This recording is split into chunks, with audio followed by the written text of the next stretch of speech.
Hello,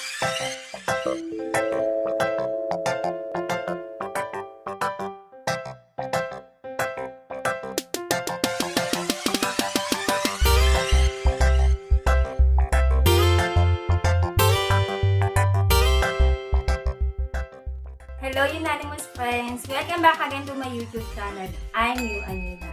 Kaway-kaway dyan sa hindi pa nakakapag-register ng Smart and TNT. Ano pang hinihintay nyo? Hinihintay nyo ba ang due date?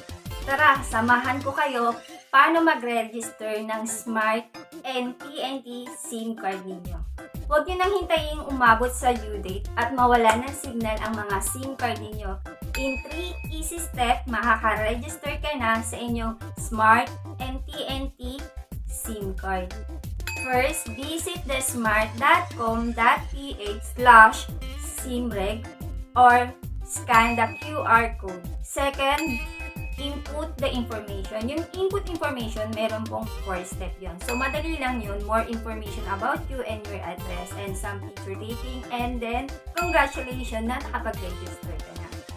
Third, wait for an SMS confirmation. In a second, makakatanggap ka naman agad ng SMS confirmation mula nang ma-receive mo ang congratulations na nakaregister ka sa inyong cellphone. Ganun lang naman kabilis Euanimous Friends. So, let's start na ang ating pagre-register. But before we start, don't forget to like, share, and click the big subscribe button down and notification bell to notify you for my latest video. Let's be friends! So, let's start now!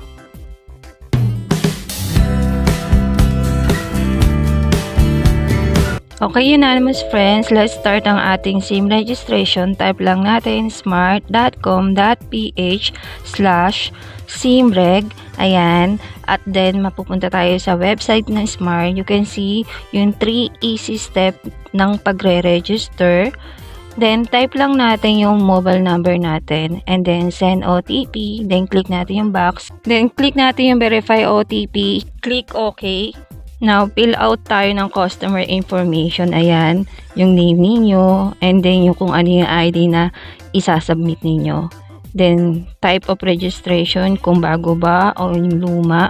Yan, pili kayo. And then, nationality, Philippines. And then, yung ID card ninyo. Ayun yung mga choices ng ID card na kailangan ipasa. Then, and after that, iscan natin yung ating ID na napili. Ayan. Wait lang natin. And then, after na ma-scan yung ID picture natin, and then, magkakaroon tayo ng selfie. Click OK. Then, type mo lang yung ID card number mo. First name, middle name. Then, click mo yung box kung wala kang middle name, last name, birthday, sex, and click next. Next, lagay mo lang yung address information mo, alternative contact information. Then, i-click mo yung next. Then, click mo yung mga box. Ayan, then would you like to receive customized offer from us? Yan, optional, click mo lang, then next.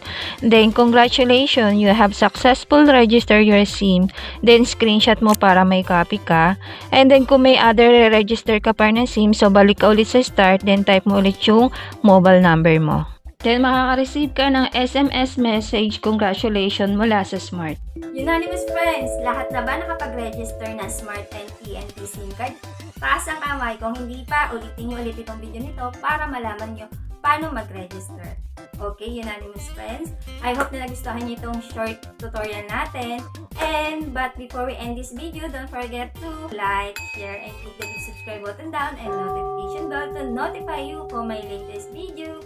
Because you got me and I got you. Just leave the message in the comment box below and I'll be back to you. I promise. Until next video. Bye! I love you! Sarang hey!